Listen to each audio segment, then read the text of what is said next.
সারা দেশে নিষিদ্ধ পলিথিন উৎপাদনের কারখানায় মোবাইল কোর্ট অভিযানে প্রায় ১৯ লাখ টাকা জরিমানা আদায় করা হয়েছে বলে জানিয়েছেন বন, পরিবেশ ও জলবায়ু মন্ত্রণালয়।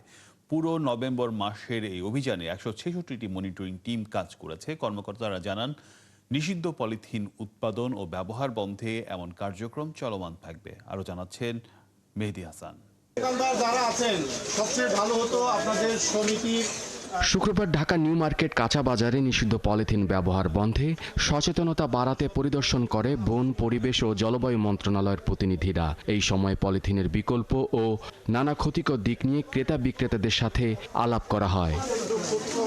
বন, পরিবেশ ও জলবায়ু মন্ত্রণালয়ের অতিরিক্ত সচিব জানান, পলিথিনের বিরুদ্ধে অভিযান ছাড়াও তারা এই নিয়ে সচেতনতা বাড়াতে কাজ করছেন। এটি যে ক্ষতিকর সকলেই স্বীকার করে নিচ্ছেন এবং আপনারা এটি আমার কথা না, আপনারা স্বীকার করবেন যে ব্যবহার অনেকটাই কমে এসেছে, হ্রাসপ্রাপ্ত হয়েছে। বড় শপিং মলগুলোতে তো টোটালি বন্ধই হয়ে গেছে। আপনি আগোরা, স্বপ্ন বা ইউনিমার্ট এরকম যারা বড় শপিং মলে বন্ধ হয়ে গেছে। কাঁচা বাজারগুলোতে কিছু কিছু আছে, কিন্তু সেখানেও কিন্তু ব্যবহার অনেকটা কমে এসেছে। যদিও এমন আশ্বাসে স্বস্তি ফিরছে না ক্রেতা বিক্রেতাদের মধ্যে। তাই ব্যাগের বিকল্প সরবরাহ স্বাভাবিক না হওয়া পর্যন্ত আইন শিথিল রাখার অনুরোধ করেন তারা। পলিথিনের বদলে যদি একটা নতুন কিছু বাইর করতো, নাহলে আমরা এত খুশি হইতাম। যেন বাজারে আসতো, নাহলে আমরা ওগুলো ব্যবহার করতে পারতাম। আর পলিথিন দিলে কি একজন কাস্টমারে একটা বদলে 4টা দেয়, চায়।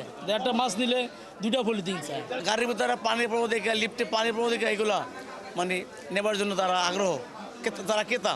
বন, পরিবেশ ও জলবায়ু মন্ত্রণালয় বলছে, পুরো নভেম্বর জুড়ে সারা দেশে পলিথিন উৎপাদন কারখানায় মোবাইল কোর্ট অভিযানে ১৬৬টি মনিটরিং টিম ৩৪৯টি অভিযান পরিচালনা করে।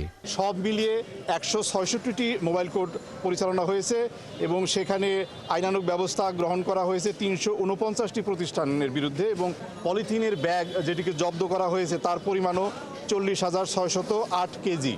তিনি আরও জানান, নভেম্বরে পলিথিন বিরোধী অভিযানে ১৯,৩৬,৯০০ টাকা জরিমানা আদায় করা হয়েছে। মেহেদী হাসান, ৭১, ঢাকা।